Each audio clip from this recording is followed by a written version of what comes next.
IIM UPSC tuitions only in Tirumala IAS institute Chaitanyapuri. Call చేసి ఇప్పుడే join అవ్వండి.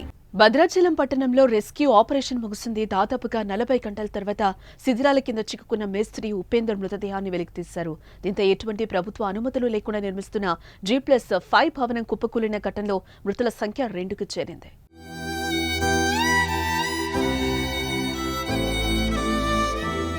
బుధవారం మధ్యాహ్నం సమయంలో నిర్మాణంలో ఉన్న 6 అంతస్తుల బిల్డింగ్ కుప్పకూలింది. భవనం ఒక్కసారిగా కుప్పకూలిపోగా 10 గంటలు నిరంతరంగా శ్రమించిన రెస్క్యూ బృందాలు మేస్త్రి కామేష్ ను ప్రాణాలతో బయటకు తీయగలిగారు. కానీ కామేష్ ఆసుపత్రిలో చికిత్స పొందుతూ మృతి చెందాడు.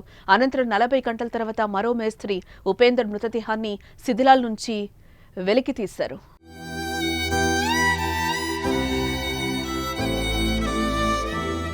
మరోపక్క ఘటనా స్థలంలోనే ఉన్న collector Jitesh V Patil, SP Rohit Raj, ASP Vikrant Kumar Singh, RTO Damodar తెల్లవారుజాము వరకు ఘటనా స్థలం వద్దే ఉండే పరిస్థితిని పర్యవేక్షించారు.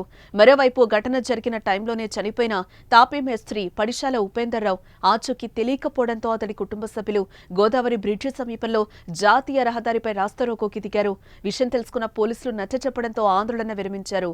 అనంతరం చేపట్టిన రెస్క్యూ ఆపరేషన్లో ఉపేందర్ ఆచూకీ కూడా లభ్యమైంది.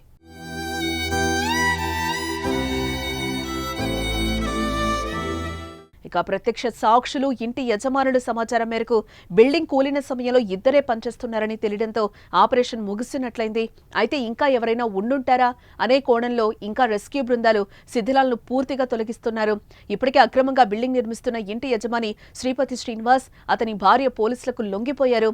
Collector Jitesh V Patil, SP Rohit రాజు తక్షణ చర్యలు చేపట్టడంతో ఈ ఆపరేషన్ త్వరగా ముగిసింది. కుటుంబ సభ్యులకు న్యాయం చేయాలని పలు రాజకీయ పార్టీల నాయకులు డిమాండ్ చేస్తున్నారు.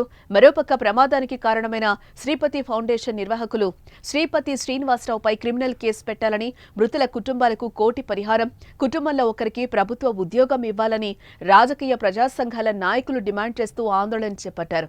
అనంతరం ఆర్డీఓ దామోదర్ ను కలిసి వినతి పత్రం అందజేశారు. బిల్డింగ్ 2+G భద్రాచలం పర్మిషన్, కానీ 6th floor కి 5th floor కి పర్మిషన్ లేదు. ఇక్కడ ఏజెన్సీ చట్టాలకు విరుద్ధంగా 170 యాక్ట్ ఉంది, పీసెస్ యాక్ట్ ఉంది, 5th షెడ్యూల్ ఏరియాలో భవనం కట్టడానికి పర్మిషన్ లేదు. కానీ మరి ఇతని హ్యాండ్తో 6 అంతస్తుల బిల్డింగ్ కట్టడం మనకు తెలియదు. మరి గ్రామ పంచాయతీ అధికారులు మేనేజ్ చేసుకుని, అలా కలెక్టర్ మేనేజ్ చేసుకుని, పీవన్ మేనేజ్ చేసుకుని తెలియదు. ఇంత బిల్డింగ్ కట్టడానికి కారణం ఎవరు అనేది శ్రీపతి. అంటే అధికారులు అండతనాలతో కడతారు.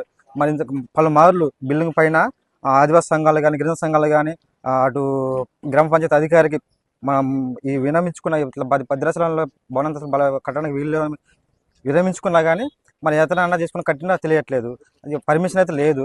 బిల్డింగ్ చట్టాలకు తూట్లు పడతాయి. ఇలాంటి భద్రాచలంలో 100 బిల్డింగ్లు కట్టారు, విరుద్ధంగా కడతారు.